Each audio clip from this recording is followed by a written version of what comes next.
Bien, decía que vamos a comenzar la primera ponencia de la tarde con la intervención de Joep Vermeulen, abogado senior de la asesoría jurídica de la Autoridad Portuaria de Rotterdam. First of all, thank you very much for being here. Y yo diría que ha sido un acierto, y particularmente de Carmen, que se ha ido, que tuvo ocasión de contactarles cuando ella estuvo en una estancia en Rotterdam, invitar a estas dos personas, tanto a Joep Vermeulen como a Ton Steven, porque podremos conocer de primera mano cómo es la gestión financiera del puerto de Rotterdam. Creo que además, Joep, I'm speaking Spanish, I think you're going to you have a picture, I think, or something, or film or something like that? Yeah, I had a short film prepared, but it's not working. It's okay. Bueno, creo que va a ser suficientemente claro, que lo vamos a poder seguir perfectamente a través de la pantalla. Thank you very much. Thank you all for inviting me to this seminar and to give me the opportunity to elaborate on, to my personal opinion, one of the most successful ports in the world. I'm happy to do that, and I hope it makes a nice contribution to this seminar. As you said, my name is Joep Vermeulen. I work as a legal counsel inside the Port Authority, and I mainly focus on governmental affairs and policy, and especially planning and zoning law. I'm not an expert on tax law. I'm not an expert on financial constructions. However, I do know a few things in general about my company that I can tell you about, and I know a few things about its legal structure as well that I can tell you in particular about. My presentation consists of a few elements. I wanted to start as a teaser with a short film. Sadly, I cannot play it here because it's for some reason not inside my presentation, so I'm sorry for that. But I'll give you the most important facts and figures of our port anyway. After that, I'm going to take you through some of the general port management models that are available in the world, and then I'll zoom in on the situation in Rotterdam and the landlord model, and how we have organized things within that model. And one of the most important things in Rotterdam is the corporatization we had in 2004. I will tell you about that, and I will tell you about the legal structure my company has. And then I'll take you through a few of the financial highlights of our company and our port. And eventually I'll say just a few quick remarks with regard to taxation, and after that Mr. Stevens will take you further within that subject. Well, this was supposed to be the film, but it's not. I can try it just one more time. No, it's not playing. Well, here you can have a brief overview of the development of our port over time. During the course of the 20th century, there's been a vast expansion of our port from the center of town, completely on the right side, to the west in the sea. The distance covered by our port, to give you a notice of its magnitude, is 42 kilometers. The latest expansion we have. Yes, 42 kilometers. Yeah. The latest expansion of our port is the second Maasvlakte, which is on the yellow part on the outside. And on the next slide, you can see the way it looks right now. Here you have an overview of the second Maasvlakte, and you can see that a few plots are already constructed. The sea defense is already constructed, and there are already 3 parties that have contracts with us, 2 container terminals that are operational at the moment and still testing their operations, and well, within a few months, completely in operation. You see a big part of the second Maasvlakte that is still water. Within the future, it's supposed to be land as well, but for now, we also due to a global economy, we leave it water, and we're going to use it for harboring offshore constructions and work on offshore constructions.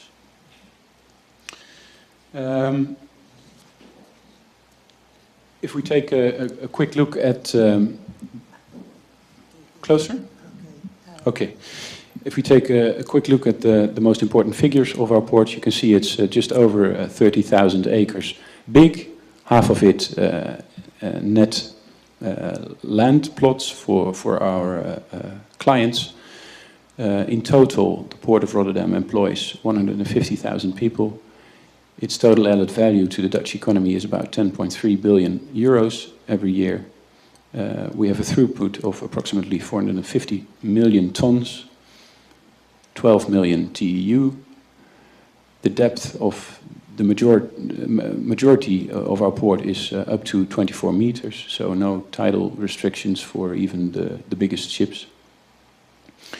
In total, there are 80 terminals and 9 power plants, and not on the slide, but also important, 5 refineries.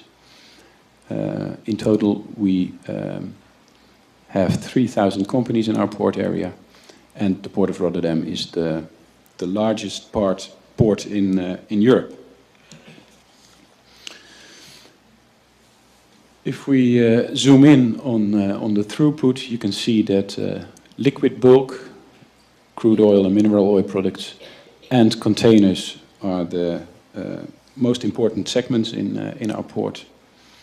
And this slide also shows you the division between import and export within Rotterdam.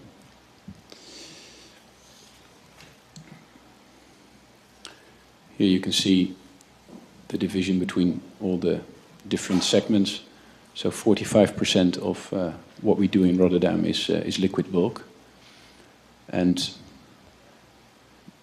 there are a few challenges with that, since, well, economy is changing, and oil maybe in the future will not be the biggest thing we'll handle. So we are at the moment thinking about maybe reorganizing a few parts of our port to keep up the throughput. Well, in the world, you can see that Rotterdam is no longer the biggest port in the world. We were up until 2004, but since then we have been overtaken by some Chinese ports and Singapore as well. However, ladies and gentlemen, we may not be the biggest port. We're still the greatest port, and that's not my personal opinion, but also the opinion of the World Economic Forum. The quality of our port infrastructure is among the best in the world. I will now tell you a few things about the different port management models that there are in the world. The two most extreme forms, the one on top, the service port, and the one on the bottom, the private ports. I will not elaborate on these, other than that you find service ports in India, and you can find private ports in the UK and in New Zealand. I will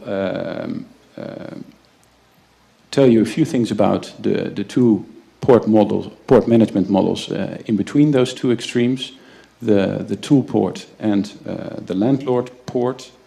The landlord port is the model we use in Holland, and I think in the majority of Europe as well. And a tool port model is used especially in France. The biggest difference between a landlord port and a tool port are concerning the superstructure.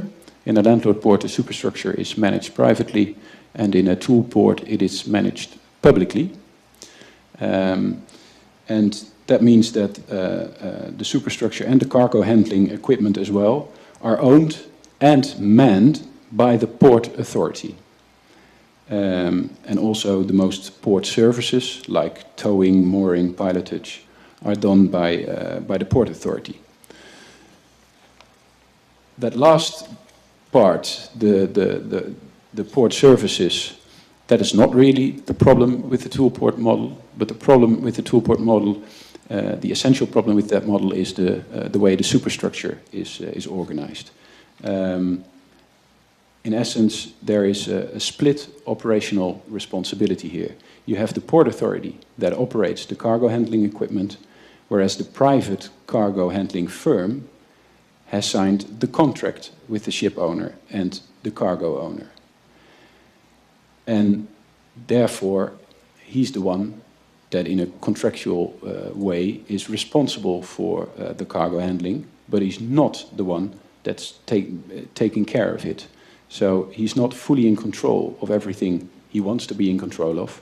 And well, the most economics say that this is not a very efficient way of handling cargo.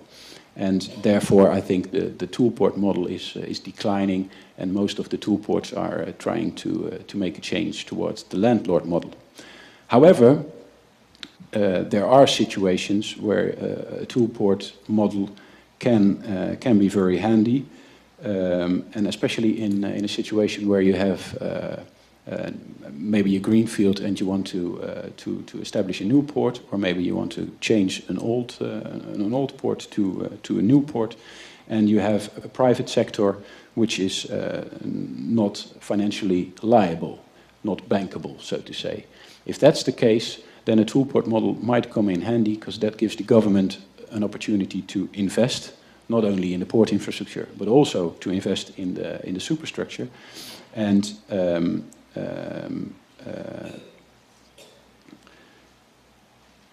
that means that the private enterprises that are responsible for the cargo handling can easily grow into their organization, and then after a few years, when they start making money, it is possible to change the toolport model into a landlord model and just sell the superstructure to the private operators, and then you have, in the end, a landlord model as well. Well, as I said, the landlord model is the model we use in Rotterdam. That means that we are responsible for the development, the maintenance and the management of the port infrastructure, and that we are responsible for the planning and the coordination of the maritime traffic in the port, and also on the waterways that access our port. But we are not responsible for the industries in the port area. We're not responsible for the cargo handling, not for the mooring and towing, not for pilotage, and not for dock work. This is all being taken care of by different organizations, not by us. Of course, we communicate with these organizations, but there's no formal responsibility on these issues. And that means that within this model there are two types of income, and that's probably here the same case in Spain or in Portugal. You have the rental fees from the leased real estate, and you have the infrastructural charges like the port fees and the port dues for the use of our port and its infrastructure. To give you a view on these incomes, we had in 2040 over 300 million of incomes from rental fees, 337 million to be precise, and from the port fees we had also a little bit over 306 million euros. So in total this is 660 million euros in 2014 income for our port authority, and that was 639 in 2013, so it's still going up. If you take a look at our port, it is important that to know that we have been corporatized in 2004. Before 2004, the Port of Rotterdam was a part of the municipality of Rotterdam and was just a regular governmental organization, so to say. And I think this is still the case here in Spain for the most ports, that they are part of the government. In Rotterdam, they saw before 2004 that competition between ports was increasing. They also saw that market powers of shipping traders and cargo handling companies were increasing, and for that matter, there was a need to act more quickly to a changing global economy, and we started to find out that being part of a municipality and being part of a political theater, so to say, is not very helpful if you want to change the way you work inside a port. It's easier to be more in a corporate model to do these things and to have your long-term strategy planned out rather than depend on politicians that change almost every 4 years and sometimes even sooner. And this does not really give you the possibility to set out a course for a long-term strategy. So that was one of the main reasons we started to think about corporatizing the Port of Rotterdam, just for this modernization of the corporate governance. There were a few financial and commercial considerations as well. If you are a corporation, you have independent access to the capital market. That would make it more easy for us to invest in the port.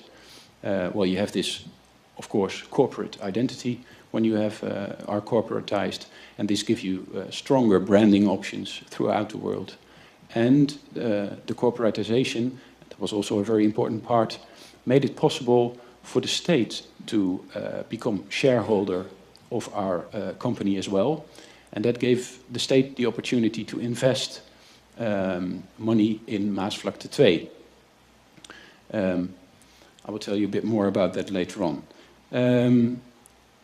And the last reason were the economical developments. I already told you that at first, the concentration of enterprises in the logistics chain and the increasing market power that goes with that.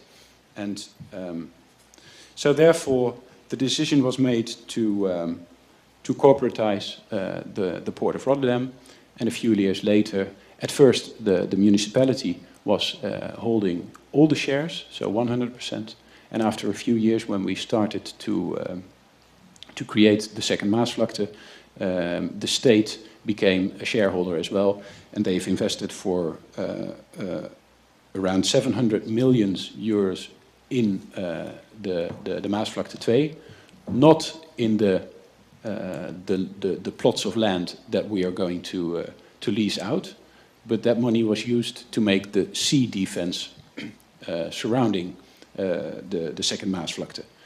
So eventually there was no state aid discussion or something, because, well, it's non-specific user infrastructure, and as you all know, that's a type of infrastructure that governments can put money in without being qualified as state aid.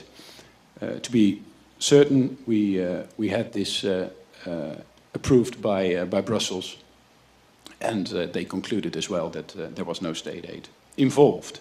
So after that, the state holds 30% of our shares, and the municipality of Rotterdam the other 70%. The Port of Rotterdam, since its corporatization, is a public limited company, and but this does not necessarily mean that we operate completely separate from the government. We have, of course, a lot of public tasks that we take care of, especially with regard to the maritime traffic control and management. And there had to be found a solution for a public limited company, a corporation, to exploit public tasks, because that's not normally possible in Holland. What we did was we created an unofficial governmental officer, which is the Harbour Master of Rotterdam, and he's been giving his authority on all the fields he has to operate in mandate by either the state when he deals with traffic on the waterways that are accessing our port, or given the authority by the municipality where it concerns the port itself. When you do things in mandate, this means that you do it in name of the state or the municipality, and that means that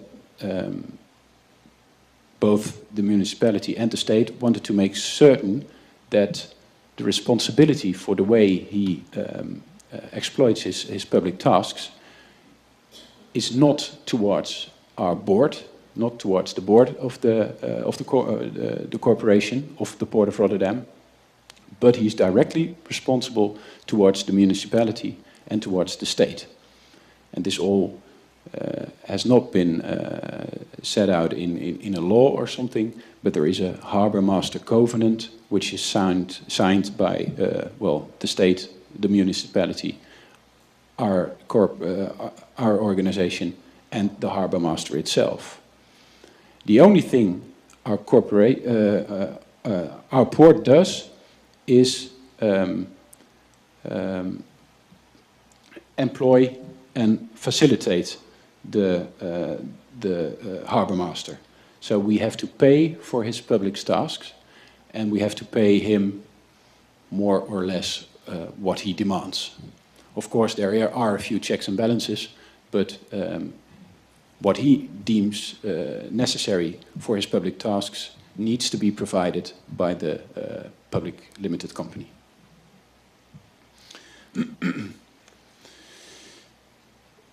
If you take a quick look at... oh wait, maybe I forgot to tell you a few things. Oh yeah, I'll just go back to this slide. I'm sorry. What I wanted to tell you is that through this system there is public interference when it's when the public tasks of our Harbour Master are concerned, but there is no real direct political interference if you look at the corporate part of the Port of Rotterdam. The strategy and the day-to-day business can be done outside the political theater.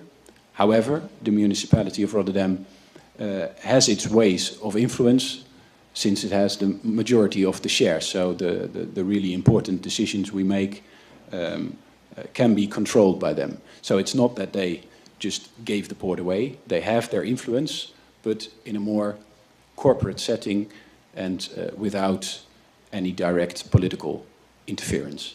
And that comes in very handy in a world of competition between ports, and when you need to react fast on changing global economies. Well, this is a slide that shows you how some of the financial, how the money goes around. The shareholders on the left side, our company, which is called in Dutch Havenbedrijf Rotterdam NV, in the middle. That's the Port of Rotterdam Authority. You see the banks that credit us, Dutch banks, but also the European Investment Bank, especially for Maasvlakte 2. They've invested, or they've credited us with a lot of money. Not sure about the total amount, but it was a lot.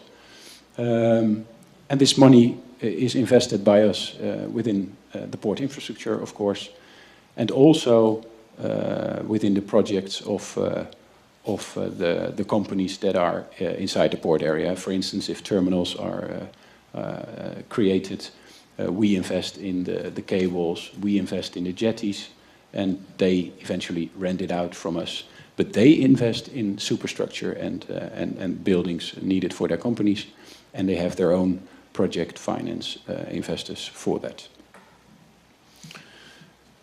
Well, this picture shows you the way the money goes round. The picture on the right side is in Dutch, so I'll try to translate it for you. On the left side, you have the harbor. You see two types of income going to our company. Our company is the middle part, the middle blue line, and you see our financial obligations on the right. So you see that a lot of the money that comes out of the harbor by rental fees and by port fees, those are the two money streams on the upper side. We try to maximum reinvest this money in the port. A bit of the money needs to be used by the harbor master. That's the word havenmeester. Then the second one is investeringen, that's investments in the port. And the last one, onderhoud, is maintenance. Then you see that we have internal costs. Those are the costs of our company itself. My salary, for instance. And on the right side, you have the financial obligations, which start out with interest for the loans we have, the dividend towards the municipality, and the dividend towards the state, which is at this moment at a lower level and will be increased in 2025. And the last one is tax that we pay.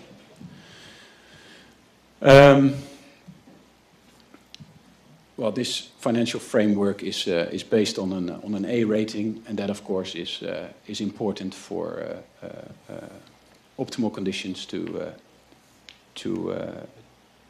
go out for credit, to seek for creditors, and to invest that money in the port. And it's also obliged in Holland for state holdings, dus companies that where the shares are held at least partly by the state, they should have an A rating. That's obligatory. If you take a more detailed look at our investments in the port, you can see that they have gone up over the years from 2008 to 2012. That has to do with the realization of Maasvlakte 2. For now, these investments go down a bit, and we try to maximize at this point the investments in the existing port area. And in total, we invest at around 250 million euros every year in the port.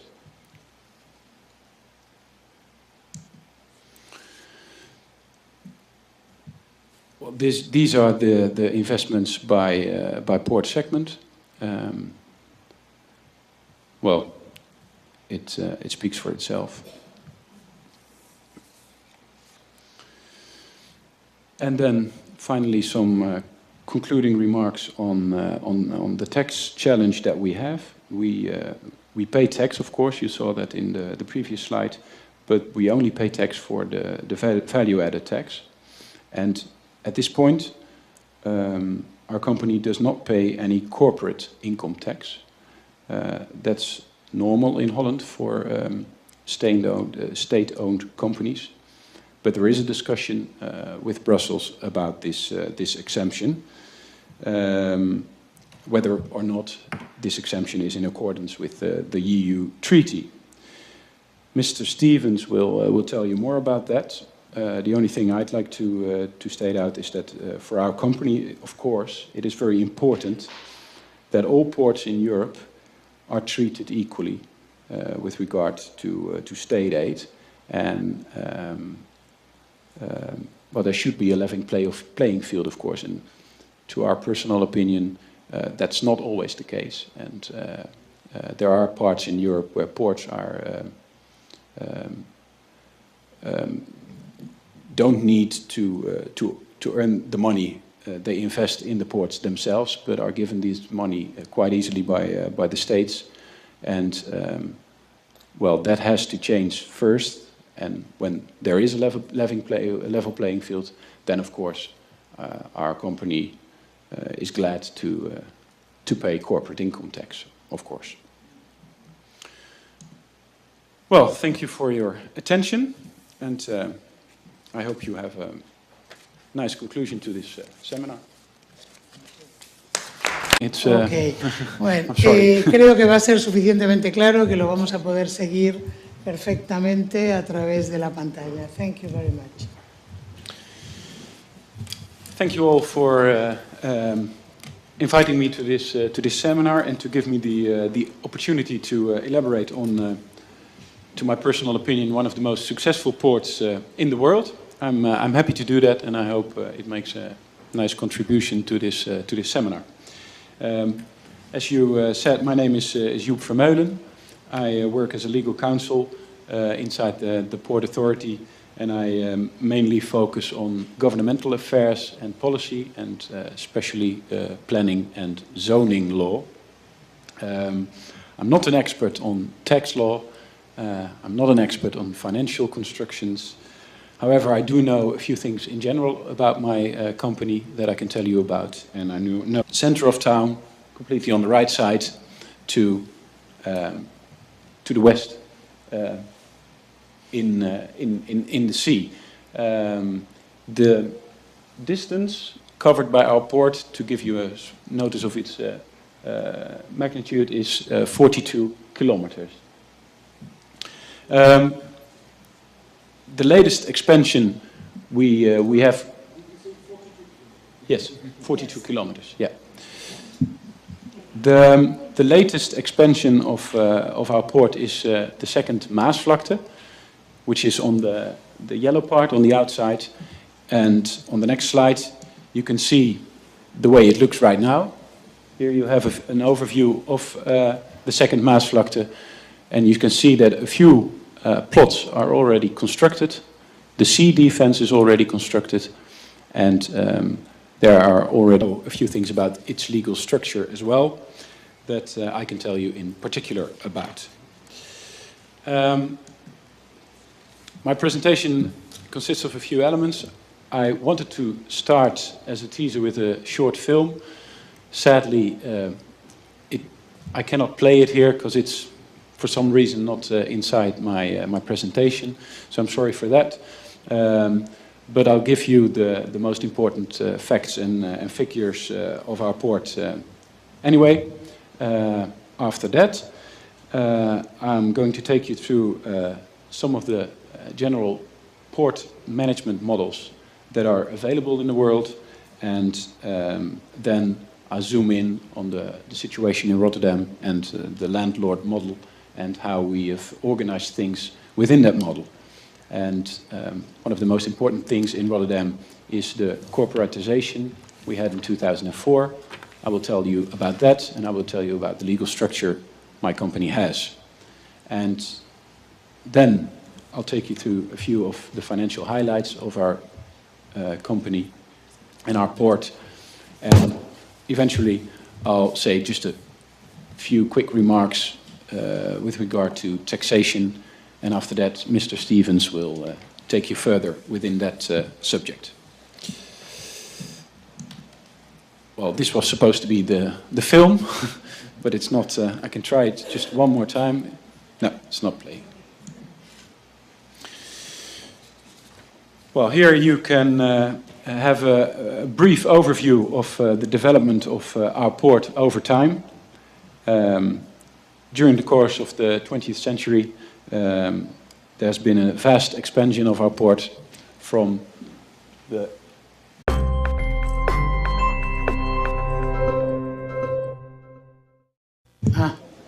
Bien, decía que vamos a comenzar la primera ponencia de la tarde con la intervención de Joep Vermeulen, abogado senior de la asesoría jurídica de la Autoridad Portuaria de Rotterdam. First of all, thank you very much for being here. Y yo diría que ha sido un acierto, y particularmente de Carmen, que se ha ido, que tuvo ocasión de contactarles cuando ella estuvo en una estancia en Rotterdam, invitar a estas dos personas, tanto a Joep Vermeulen como a Ton Steven, porque podremos conocer de primera mano cómo es la gestión financiera del puerto de Rotterdam. Creo que además, Joep, I'm speaking Spanish, I think you're going to you have a picture, I think, or something, or film or something like that. Yeah, I had a short film prepared, but it's not working.